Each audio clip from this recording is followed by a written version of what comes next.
ఒక మనిషి 15 సంవత్సరాల జీవితాన్ని నమ్మి కష్టపడి 2 సంవత్సరాల తర్వాత ఆ డోర్ ని ఎవరో నాక్ చేస్తున్నట్టు అనిపించింటే ఒక ఇల్లు కొందాము అనే ఆలోచనతో ఉంటారు. ఇది మీ ల్యాండ్ కాదంట, ఇది మీ ప్రాపర్టీ కాదంట, ఇది మీరు వెకేట్ చేయాలంట కోర్టు నుంచి. You are not the owner of the property. ఆ ప్రాపర్టీ కొనొచ్చా కొనలేమా అని చెప్పి ఒక కాస్ట్ 2000 to 10,000 వరకు అవుతుండొచ్చు. కానీ దాన్ని చేయించుకోకపోవడం వల్ల ఒక ప్రాపర్టీకి సంబంధించి ఏమేం డాక్యుమెంట్స్ ఉంటే మన దగ్గర ఆ పర్టికులర్ ప్రాపర్టీ మీద ఏమన్నా అప్పులు ఉన్నాయా అనేది మేమేం చేస్తామనంటే ఆ పర్టికులర్ ప్రాపర్టీ అప్రూవల్ సంబంధించి ఒక్కొక్క అపార్ట్మెంట్ కి ఒక 5 ఫ్లోర్స్ ఇచ్చినారు అనుకోండి. మీకు అమ్మే ప్రాపర్టీ 6th ఫ్లోర్ లో ఉందనుకోండి, కొనొచ్చండి. ఇక్కడ ఈఎంఐ కట్టాలి ఐఫోన్ ప్రాజెక్ట్ కి, దాంతో పాటు మీరు ఎక్కడనో రెంట్ కొంటారు, దానికో 40,000-50,000 కట్టాలి. ఆ టైం లైన్ ఒకవేళ అవాయిడెడ్ చేస్తే avoiding a mistake is way cheaper than rectifying that mistake.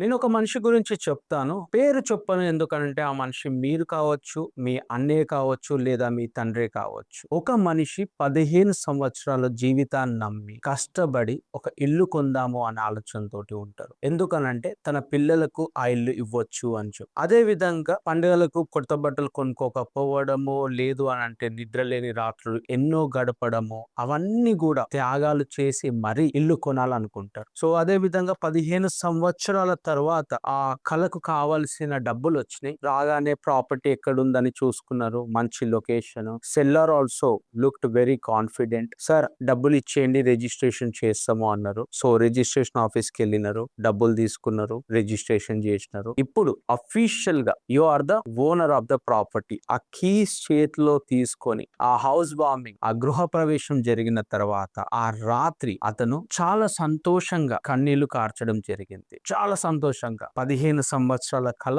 ఈ రోజు నెలవేరిందని చెప్పి. సో అదే విధంగా 2 సంవత్సరాల తర్వాత ఆ డోర్ ని ఎవరో నాక్ చేస్తున్నట్టు అనిపించిండే. చూస్తే కోర్టు నుంచి వచ్చిన ఒక ఎంప్లాయీ, సార్ ఇది మీ ల్యాండ్ కాదంట, ఇది మీ ప్రాపర్టీ కాదంట, ఇది మీరు వెకేట్ చేయాలంట, కోర్టు నుంచి నోటీసెస్ వచ్చినాయి అని చెప్పి. Suddenly he got shock. 2 సంవత్సరాల కింద కావలసిన డబ్బు ఇచ్చిన ఎస్ఆర్ఓ సబ్ రిజిస్ట్రార్ నా పేరు మీద డాక్యుమెంట్ చేసిండు, ఇప్పుడు ఏంటి అని. సో దాని తర్వాత చూసే డీటెయిల్స్ ఏంటి అని అంటే ఆ పర్సన్ కి అమ్మే ప్రాపర్టీ దానికంటే ముందే ఇంకా వేరే వాళ్ళకి అమ్మినారు.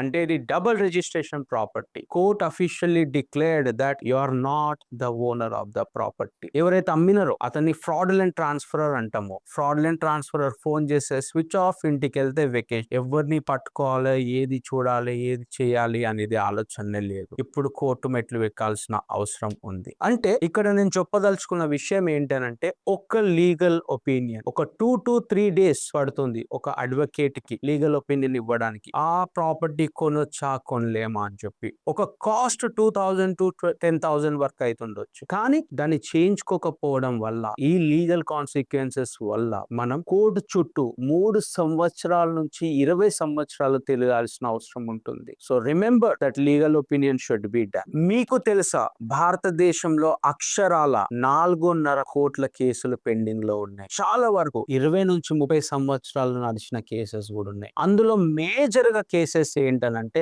Land disputes, house disputes, civil disputes, అంటే ప్రాపర్టీకి సంబంధించినవి. మనం ఇది ఒక సంఖ్యలాగా చూస్తాం, కానీ 4.5 కుటుంబాలు రోడ్డు మీద పడ్డాయి అన్న సందర్భంతో కూడా మనం అర్థం చేసుకోవచ్చు. 4.5 కుటుంబాలు నిద్ర లేని రాత్రులు గడుపుతున్నారని కూడా తెలుసుకోవచ్చు. అందుకే నేను చెప్తుంది ఏంటనంటే లీగల్ ఒపీనియన్ అనేది ఒక లగ్జరీ కాదు, అది ఒక నెసెసిటీ. ఒక లీగల్ ఒపీనియన్ లో మనము 5 విషయాల గురించి స్పష్టత తీసుకుంటే 100% ఆ ప్రాపర్టీ కొనొచ్చా కొనలేమా అనేది తెలుస్తుంది. ఇక్కడ అడ్వకేట్ అనే వ్యక్తి ఫస్ట్ సెగ్మెంట్ ఏంటనంటే టైటిల్ వెరిఫికేషన్. 30 సంవత్సరాల డిఎన్ఏ టెస్ట్ చేయాలి. సో ఒక ప్రాపర్టీకి సంబంధించి ఏమేం డాక్యుమెంట్స్ ఉంటాయి మన దగ్గర?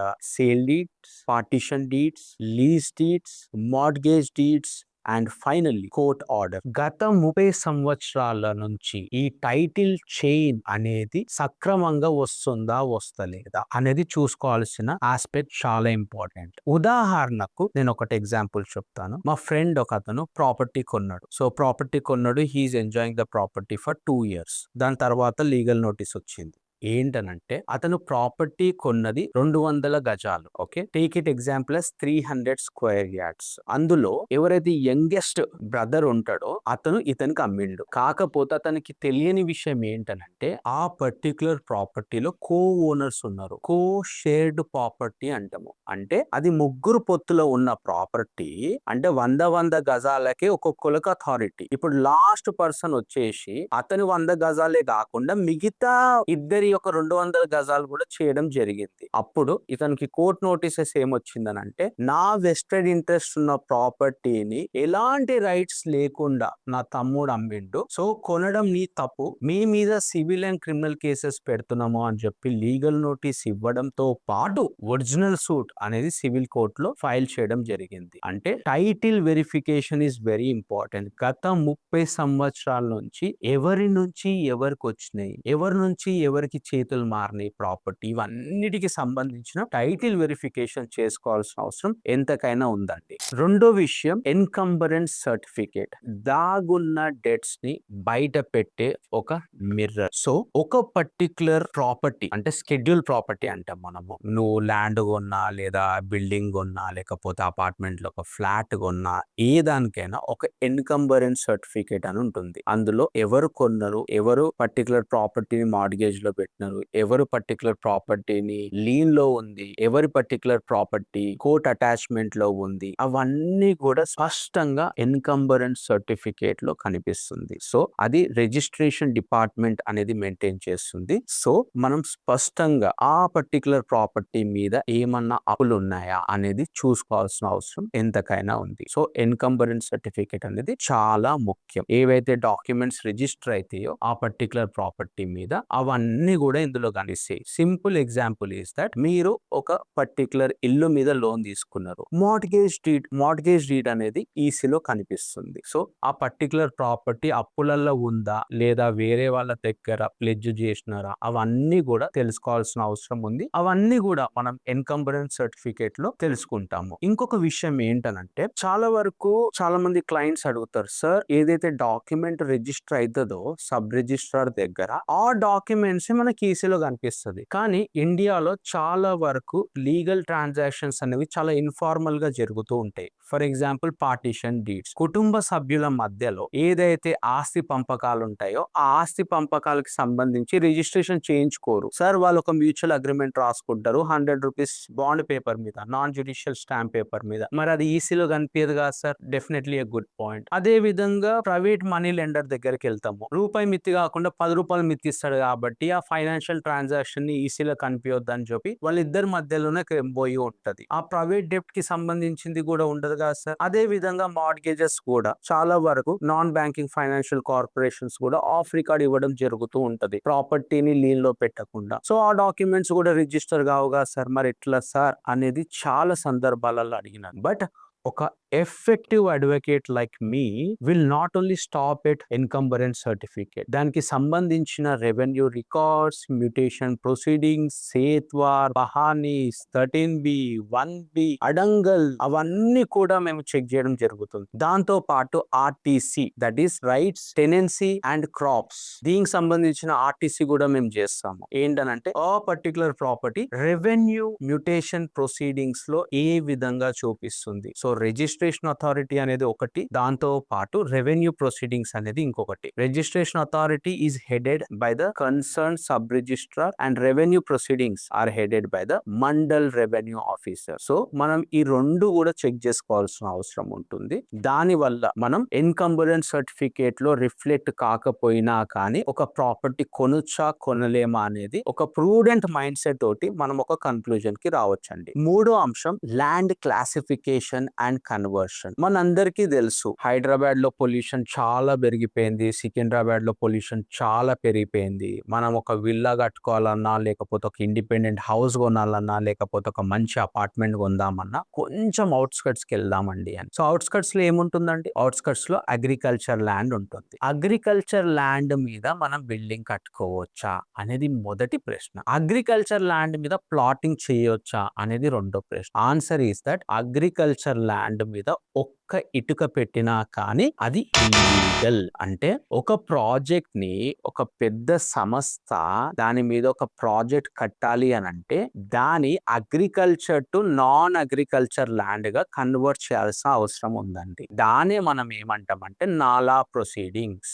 సో సార్ ఇక్కడ ఇంత అగ్రికల్చర్ ల్యాండ్ ఉంది, మేము ఇంత చలాన్ కడతాము, దీని నాన్ అగ్రికల్చర్ గా మార్చండి, తదుపరి మేము దాని ఒక రెసిడెన్షియల్ ప్లాటింగ్ కి మేము చేస్తాము అని చెప్పి ఆ కన్సర్న్డ్ ఏదైతే డీడీ ఉందో ఆ డీడీ కట్టేసి దాని నాన్ రెసిడెన్షియల్ కి కన్వర్ట్ చేసుకోవడం జరుగుతుంది. దాంతో పాటు ఒక ల్యాండ్ ఇండస్ట్రియల్ ల్యాండ్ కావచ్చు, లేకపోతే కమర్షియల్ ల్యాండ్ కావచ్చు, లేకపోతే రెసిడెన్షియల్ ల్యాండ్ కావచ్చు. సో ఈ క్లాసిఫికేషన్ చూసి మనం కొనుక్కోవాల్సిన అవసరం ఉంది. ఒకవేళ మీరు ఇండస్ట్రియల్ ల్యాండ్ కొన్నారు అనుకోండి మీ రెసిడెన్షియల్ పర్పస్ కి, then you are doomed out. అక్కడ స్పెషల్ ఎకనామిక్ జోన్ లో ఇండస్ట్రీసే పెట్టొచ్చు కానీ వేరే వ్యక్తి వెళ్ళి అక్కడ హ్యాబిటాట్ చేయలేడు, అక్కడ నివసించలేడు. కాబట్టి ల్యాండ్ క్లాసిఫికేషన్ అనేది చాలా ముఖ్యం. కాబట్టి ఆ ప్రొసీడింగ్ నంబర్స్ ఎవరైతే డిస్ట్రిక్ట్ కలెక్టర్ ఇస్తాడో, ఎవరైతే ఆర్డీఓ ఇస్తారో, లేకపోతే టౌన్ ప్లానింగ్ ఆఫీసర్ ఇస్తారో, ఈ క్లాసిఫికేషన్ అండ్ కన్వర్షన్ అవన్నీ కూడా చూసుకోవాల్సిన అవసరం ఉందండి. As a legal opinion we do that. 4వ ముఖ్య అంశం ఏంటనంటే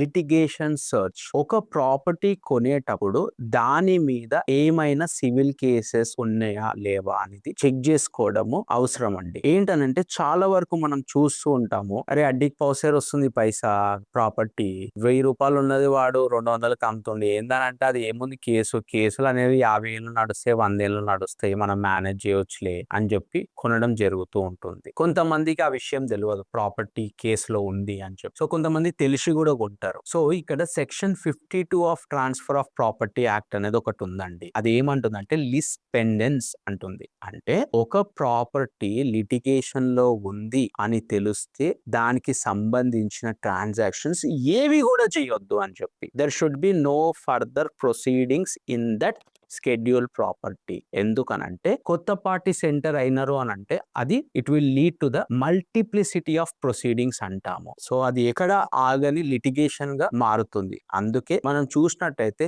చాలా 4.5 కోట్ల కేసెస్ ఏవైతే పెండింగ్ లో ఉన్నాయో అవి కేసెస్ 30 ఏళ్ళు, 40 ఏళ్ళు, 50 సంవత్సరాలు జరగడానికి కారణం ఏంటనంటే వయలేషన్ ఆఫ్ సెక్షన్ 52 లిస్ పెండెన్స్. కోర్టులో పెండింగ్ ఉన్న ప్రాపర్టీని కొనడము, అమ్మడము 100% నేరం, అది ఇల్లీగల్. సో మనం అది కేసు ఆ పర్టికులర్ ప్రాపర్టీ ఈ కోర్టులో కేసులో ఉందా లేదా అని చూసుకోవాలి. సో అది ఏ కేసులో ఉంది అనేది చాలా ముఖ్యం. అది టైటిల్ డిస్ప్యూట్ లో ఉందా, లేకపోతే పార్టీషన్ సూట్ వేసినారా, లేకపోతే ఇంజంక్షన్ ఆర్డర్ ఉందా, లేదు అని అంటే అటాచ్మెంట్ బిఫోర్ జడ్జిమెంట్ ఉందా, ఇవన్నీ కూడా అర్థం చేసుకోవాల్సిన విషయాలు. ఏంటనంటే వీటిని ఏమంటాం అంటే clog on alienation of property అంటాం. సో ఇవన్నీ కూడా కేసెస్ ఫైల్ అయినాయి ఆ పర్టికులర్ ప్రాపర్టీ మీద అంటే దాని దగ్గరికి వెళ్ళకపోవడమే ఇంపార్టెంట్. అండ్ చాలా వరకు ఒక అడ్వకేట్, ఒక బెస్ట్ అడ్వకేట్ ఏం చేస్తారంటే మీరు ఒక పర్టికులర్ ప్రాపర్టీ తీసుకొస్తారు, మీకు కూడా తెలియదు ఆ పర్టికులర్ ప్రాపర్టీ లిటిగేషన్ లో ఉంది అని చెప్పి. మేమేం చేస్తాం అంటే ఆ పర్టికులర్ ప్రాపర్టీ ఇప్పుడు ఫర్ ఎగ్జాంపుల్ ఉప్పల్లో ఉందండి, ఉప్పల్ కన్సర్న్డ్ కోర్టులో జూనియర్ సివిల్ జడ్జి దగ్గర చెక్ చేస్తాము, సీనియర్ సివిల్ జడ్జి దగ్గర చెక్ చేస్తాము, డిస్ట్రిక్ట్ జడ్జి దగ్గర చెక్ చేస్తాము. ఇప్పుడు జూనియర్ సివిల్ జడ్జి అనుకోండి, అతనికి 10 లక్షల వరకు సంబంధించిన కేసులే చేయగలుగుతాడు. ఆ ప్రాపర్టీ 20 లక్షలు ఉందనుకోండి, again we have to see it from the 10 lakhs to the 50 lakhs. Okay, దాన్ని సీనియర్ సివిల్ జడ్జ్ అంటాము. అబౌవ్ 50 lakhs ఉంది అనుకోండి, ఆ డిస్ట్రిక్ట్ జడ్జ్ వస్తుంది. కాబట్టి ఆ మార్కెట్ వాల్యూ ఎంత ఉంది అనేది తెలుసుకున్న తర్వాత ఏ పర్టికులర్ కోర్టులో ఆ కేసు ఉండొచ్చు అని చెప్పి we do the deep research. దాంతో పాటు మనకు హైకోర్టులో కూడా రిపిటిషన్ ఉండొచ్చు, లేకపోతే సివిల్ రివిజన్ పిటిషన్స్ ఉండొచ్చు. అవన్నీ కూడా మనము స్కెడ్యూల్ ప్రాపర్టీ బేసిస్ మీద సర్చ్ చేసి ఇన్ డెప్త్ ఏంటనంటే పార్టీస్ పేరు కావచ్చు, లేకపోతే ఓఎస్ కావచ్చు, లేకపోతే స్కెడ్యూల్ ప్రాపర్టీ బౌండరీస్ కావచ్చు, ఇవన్నీ కూడా తీసుకొని we do a deep research in that particular aspect. తద్వారా మనకి ఏం తెలుస్తుంది అంటే ఆ పర్టికులర్ ప్రాపర్టీ లిటిగేషన్ లో ఉందా లేదా అనేది. అండ్ 5వ అంశం వచ్చేసి రెరా యాక్ట్ 2016 అండి. రియల్ ఎస్టేట్ మాఫియా చాలా పెద్దగా అయిపోయింది, వీళ్ళను రెగ్యులరైజ్ చేయాలి అని వచ్చింది రెరా యాక్ట్ 2016. సో మనకు ఈ పర్టికులర్ ప్రాజెక్ట్స్ ఏవైతే స్టాండ్ ఎలోన్ అపార్ట్మెంట్స్ ఉండొచ్చు, గేటెడ్ కమ్యూనిటీస్ ఉండొచ్చు. ఇవన్నీ కూడా ప్రాజెక్ట్స్ అంటాం దీన్ని. ఈ పర్టిక్యులర్ ప్రాజెక్ట్ ఏదైతే ఉందో ఆ పర్టిక్యులర్ ప్రాజెక్ట్ రెరా దగ్గర రిజిస్టర్ అవ్వాలండి మొదటి విషయం. రెండో విషయము అతనికి వచ్చిన అప్రూవల్స్ అన్ని కూడా అక్కడ అప్లోడ్ చేయాలి. అండ్ మూడో విషయము ఏ టైం లైన్ లో ఆ పర్టిక్యులర్ ప్రాజెక్ట్ కంప్లీట్ చేస్తావు అని చెప్పి ఇన్ డీటెయిల్స్ ఇవ్వాలి 100%. And fourth component is escrow account. So ప్రతి విషయాన్ని మనం స్పష్టంగా మాట్లాడుకుందాము. ఎందుకనంటే చాలా వరకు ఇప్పుడు ఇండిపెండెంట్ హౌసెస్ కొనడము అనేది చాలా ఇబ్బందికరంగా అయిపోయింది. And we are moving towards the cosmopolitan kind of city that of Mumbai where apartments. Hrithik Roshan కూడా అపార్ట్మెంటే ఉందండి, ఏమి ఇండిపెండెంట్ హౌస్ విల్లాలు లేవు. ఏంటంటే సిటీ ఎప్పుడైతే డెవలప్ అవుతుందో city will become so costlier, మీరు ఇండిపెండెంట్ ల్యాండ్ అఫోర్డ్ చేయలేకపోతారు. కాబట్టి everything you should buy it from the apartments. So collective interest తోటి అపార్ట్మెంట్స్ లో ఉండాల్సిందే. కాబట్టి ఏ అపార్ట్మెంట్ కట్టాలన్నా కానీ అది 100% రెరాలో రిజిస్టర్ కావాలి. And approvals. సో అప్రూవల్ సంబంధించి ఒక్కొక్క అపార్ట్మెంట్ కి ఒక 5 ఫ్లోర్స్ ఇచ్చినారు అనుకోండి, మీకు అమ్మే ప్రాపర్టీ 6th ఫ్లోర్ లో ఉందనుకోండి, కొనొచ్చండి. ఏ పెంట్ హౌస్ చాలా సీ బ్రీజ్ టైప్ వస్తుంది, గాలి మంచిగా వస్తుంది, పిల్లలు కూడా మంచిగా కూర్చొని చదువుకోవచ్చు ఈవినింగ్ టైంలో. ఇక్కడ ఏంటనంటే బర్త్డే పార్టీస్ కూడా కన్వెన్షన్ హాల్స్ లేకపోతే ఫంక్షన్ ఎందుకు, ఈ మొత్తం ముందు జాగా ఉంది కదా, ఆ ముందు జాగా యూటిలైజ్ చేసుకోవచ్చు. అని 6th ఫ్లోర్ లో కొంటారా? 100% కొనొద్దు. 5 ఫ్లోర్స్ అప్రూవల్ ఉన్నప్పుడు 6th ఫ్లోర్ కడుతుండు అని అంటే అది ఇల్లీగల్ కన్స్ట్రక్షనే కదండి. రెరాలో అప్రూవల్ లో ఎంత వరకు ఉంది పర్మిషన్ అని చూసిన తర్వాతనే ఆ ఫ్లోర్స్ కి సంబంధించి మీరు ప్రాపర్టీ కొనాలి. 5 ఫ్లోర్స్ ఉన్న పర్మిషన్ దగ్గర 6th ఫ్లోర్ లో మీకు అమ్ముతే how can you buy? You should not buy. Timeline. So next 2 సంవత్సరాలలో ప్రాజెక్ట్ అయిపోతుంది అని అంటారు. సో మీరు లోన్ తీసుకుంటారు, డబ్బులు కట్టేస్తారండి. 2 కోట్లు ప్రాజెక్ట్, అపార్ట్మెంట్ 2 కోట్లు అండి, 3 BHK డీలెక్స్ 2 కోట్లు లోన్ తీస్తారు. 2 సంవత్సరాలలో ప్రాజెక్ట్ అయిపోతుంది, మీకు కీస్ ఇస్తారు అంటారు. 2 సంవత్సరాలకు అయిపోదు, ఆ టైం లైన్ కి అయిపోదు. కానీ మీరు ఈఎంఐ కట్టడం అయితే స్టార్ట్ చేస్తూ ఉంటారు. సో ఇక్కడ ఈఎంఐ కట్టాలి అయిపోయిన ప్రాజెక్ట్ కి, దాంతో పాటు మీరు ఎక్కడనో రెంటుకుంటారు, దానికో 40-50 వేలు కట్టాలి. ఆ టైం లైన్ ఒకవేళ వాయిలేట్ చేస్తే మీరు గ్రీవియన్స్ మాత్రం 100% రెరా పోర్టల్లో మీరు లేవనెత్తొచ్చు. అదే విధంగా లాస్ట్ ఎస్క్రో అకౌంట్ అండి, చాలా ముఖ్యం. ఎస్క్రో అకౌంట్ అంటే, నేను పెద్ద బిల్డర్ని, నాకు ఒక 7-8 ప్రాజెక్టులు ఉన్నాయి. ఒకటి కరీంనగర్ లో ఉంది, ఒకటి హైదరాబాద్ లో ఉంది, ఇంకొకటి ఎక్కడనో ఉండొచ్చు. హైదరాబాద్ లో ఏంటి, చాలా మంది software employees, IT employees Saturday Sunday weekends లో వస్తారు, చూస్తారు, వైఫ్ ఓకే అని అంటే 100% అంతే కదా అంతే కదా అని చెప్పి మనం కొనిస్తాం 100%. ఎందుకనంటే వాళ్ళు ఇన్స్టాగ్రామ్స్ లో రీల్స్ చూడడమో లేదు అని అంటే ఏదో సోషల్ కంపల్షన్ తోటి they make us by that particular property. దానికి సంబంధించిన డబ్బులు ఇచ్చేస్తాము. ఎస్క్రో అకౌంట్ ఏంటనంటే, ఒక బిల్డర్ ఎవరైతే ఉన్నారో ఆ బిల్డరు ఆ పర్టికులర్ ప్రాజెక్ట్ కి సంబంధించి తీసుకున్న డబ్బులు అదే ప్రాజెక్ట్ కి సంబంధించి ఖర్చు పెట్టాలండి. అవే అకౌంట్ లోకి వెళ్ళి ఖర్చు పెట్టాలి. నా హైదరాబాద్ లో రిసీవ్ చేసుకున్న ఒక 100 కోట్లు నేను పోయి కరీంనగర్ లో ఆ పైసలు పెట్టి ప్రాజెక్ట్ కడతా అంటే తప్పది. ఇక్కడ తీసుకున్న డబ్బులు, ఈ ప్రాజెక్ట్ తీసుకున్న డబ్బులు అదే ప్రాజెక్ట్ లో ఖర్చు పెట్టాలి. దానే ఎస్క్రో అకౌంట్ అంటాం. 70% ఆ ఫండ్స్ ని ఇక్కడే యూజ్ చేయాలి. ఏ పర్టికులర్ ప్రాజెక్ట్ కి సంబంధించి ఉందో ఆ పర్టికులర్ ప్రాజెక్ట్ కన్స్ట్రక్షన్ కోసమే యూజ్ చేయాలి. చాలా వరకు జరిగే విషయాలు ఏంటనంటే, ఫండ్స్ ఇక్కడ నుంచి తీసుకెళ్లి వేరే ప్రాజెక్ట్ పెట్టి అక్కడ నుంచి ఇంకో ప్రాజెక్ట్ పెట్టడం వల్ల ఫండ్స్ డిక్లైన్ అవ్వడం వల్ల ప్రాజెక్ట్స్ టైం లైన్ లో డెలివరీ కాదు. కాబట్టి ఎస్క్రో అకౌంట్ మెయింటెనెన్స్ అనేది చాలా ఇంపార్టెంట్, ఒక అడ్వకేట్ చూడగలుగుతాడు. To conclude, what I wanted to say is that a king is being advised by the ministers, so do the CEO being advised by the legal counsel, and we do have the big corporates who will have the legal department to the core. So the cost of the legal opinion would be ranging from 2,000 to 10,000 rupees, and whereas the cost of litigation will be ranging from 2 lakhs to whopping 50 lakhs. And to do the legal opinion, it might take 2 to 3 days, whereas to solve a legal dispute, it might take 2 to 30 years. So ladies and gentlemen, before you execute any sale deed, get the legal opinion. Before you enter into any business partnership form, take the legal opinion. Before you get into the mortgage deed, get the legal opinion. Before you enter into any legally tentable document, get the legal legal opinion, because avoiding a mistake is way cheaper than rectifying that mistake. So ఒకవేళ మీకు ఈ particular video helpful అవుతుంది, మీ జీవితాన్ని మారుస్తుంది అని అనుకుంటే 100% ఇది share చేయండి. ఎందుకంటే ఎన్నో కుటుంబాలను కాపాడిన వాళ్ళు అవుతారు. ఎందుకనంటే ఒక వ్యక్తి ఒక ప్రాపర్టీ 15 సంవత్సరాల కష్టంతో కాపాడుకున్న ప్రాపర్టీ లిటిగేషన్ లోకి వెళ్తే ఆ 4.5 కోట్ల మెంబర్ లోకి వెళ్ళిపోతాడు. ప్రతిరోజు నిద్రలేని రాత్రులు గడపాల్సిన సమయం వస్తుంది. కాబట్టి in order to save them, please share this. Thank you.